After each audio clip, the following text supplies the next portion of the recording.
Assalamualaikum warahmatullahi wabarakatuh.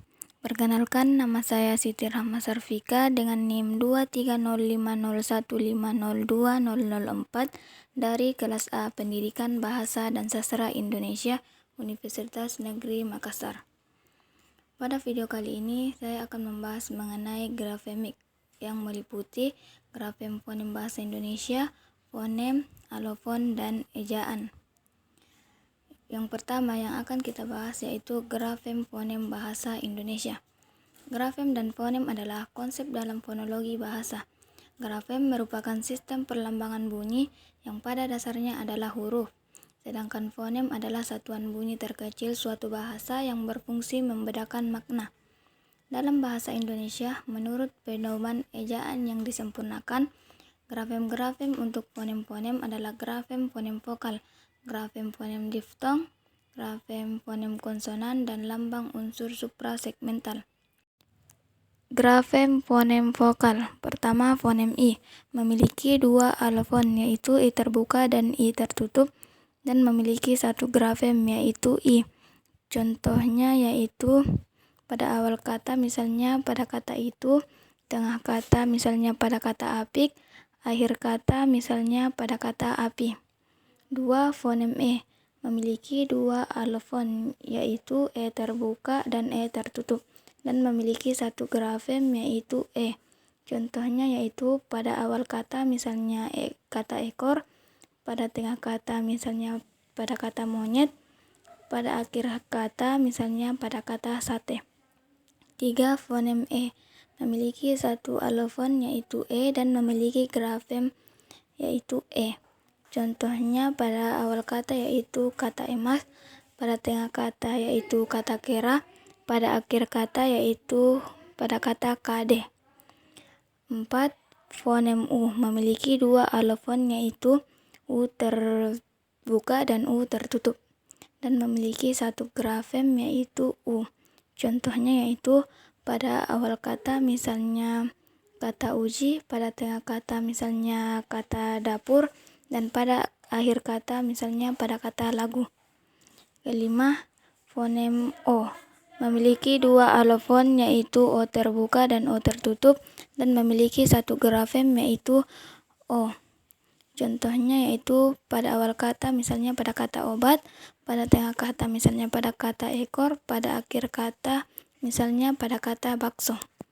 6. Fonem A memiliki satu alofon yaitu A dan memiliki satu grafem yaitu A. Contohnya yaitu pada awal kata misalnya pada kata api, pada tengah kata misalnya pada kata pisah, dan pada akhir kata misalnya pada kata lupa. Grafem fonem diftong. Pertama, fonem AW dengan grafem AU. Contohnya yaitu pada awal kata misalnya pada kata aula dan pada akhir kata misalnya pada kata pulau. Kedua, fonem AY dengan grafem AI. Contohnya pada akhir kata yaitu misalnya pada kata landai. Ketiga, fonem OY dengan grafem OI. Contohnya pada akhir kata yaitu misalnya pada kata sekoi. Keempat, fonem EY dengan grafem EI. Contohnya pada akhir kata yaitu misalnya pada kata survei. Grafem fonem konsonan. Pertama, fonem B yang memiliki dua alofon yaitu B dan P dengan grafem B. Contohnya pada awal kata yaitu kata baku, pada tengah kata yaitu kata rebut, pada akhir kata yaitu kata jawab. Kedua, fonem P memiliki alofon P dan grafem P. Contohnya pada awal kata yaitu paku, tengah kata yaitu bapak, akhir kata yaitu sikap. Ketiga, fonem M dengan alofon M dan grafem M.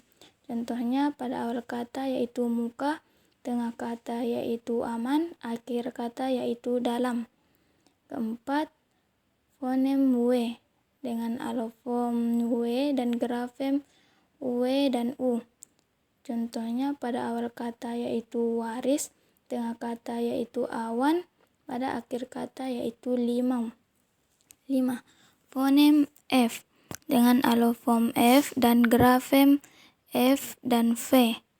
Contohnya yaitu pada awal kata yaitu fasih dan vitamin, pada tengah kata yaitu sifat dan aftur, pada akhir kata yaitu aktif.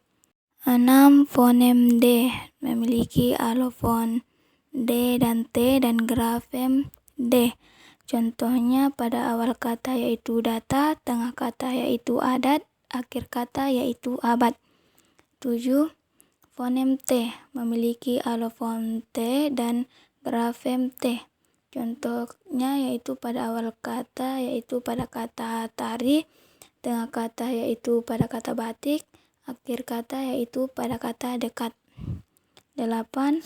Fonem N memiliki alofon N dan grafem N. Contohnya pada awal kata yaitu pada kata nasi, tengah kata yaitu pada kata tanam, akhir kata yaitu pada kata jalan. 9. Fonem I memiliki alofon I dan grafem I. Contohnya pada awal kata yaitu pada kata lari, tengah kata yaitu pada kata malam, akhir kata yaitu pada kata batal. 10. Fonem R memiliki alofon R dan grafem R. Contohnya pada awal kata yaitu pada kata rasa, tengah kata yaitu pada kata keras, akhir kata yaitu pada kata benar. 10. Fonem Z memiliki alofon Z dan grafem Z. Contohnya pada awal kata yaitu pada kata zakat, tengah kata yaitu pada kata razia, dan akhir kata yaitu pada kata aziz. 11. Fonem S dengan alofon S dan grafem S. Contohnya pada awal kata yaitu kata sakit, tengah kata yaitu pada kata asap, akhir kata yaitu pada kata balas. Lambang unsur suprasegmental. Unsur suprasegmental yaitu berupa tekanan, nada, durasi, dan jeda.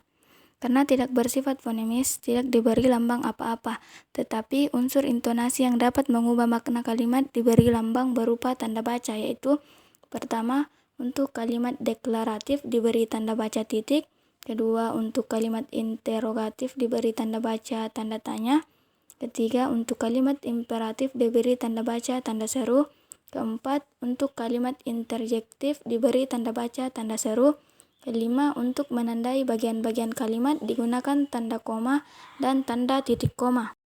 Kedua, fonem. Fonem adalah kesatuan bunyi terkecil yang memiliki fungsi untuk membedakan makna. Contohnya dalam bahasa Indonesia yaitu bunyi B dan P merupakan dua fonem yang berbeda seperti dalam kata sebab dan sebab. Ketiga, alofon. Alofon adalah varian bunyi yang diambil oleh satu fonem. Alofon adalah varian bunyi yang merupakan realisasi dari fonem. Alofon memiliki kesamaan fonetik atau kesamaan dalam bentuk, tetapi membedakannya secara detail. Contohnya yaitu alofon vokal A. Vokal ini hanya memiliki satu alofon yakni A, seperti pada kata enak dan roda. Keempat, ejaan. Ejaan adalah aturan yang melambangkan bunyi bahasa menjadi bentuk huruf, kata, serta kalimat. Ejaan adalah kaidah cara menggambarkan bunyi-bunyi, kata, kalimat, dan sebagainya dalam bentuk tulisan, huruf-huruf, serta penggunaan tanda baca. Fungsi ejaan yang pertama, ejaan digunakan sebagai landasan pembakuan tata bahasa agar bahasa yang digunakan semakin baku. Kedua, ejaan digunakan sebagai landasan pembakuan kosakata dan istilah agar menjadi lebih baku. Ketiga, ejaan digunakan sebagai penyaring masuknya unsur bahasa lain ke Belanda Indonesia agar tidak menghilangkan makna tulisan aslinya.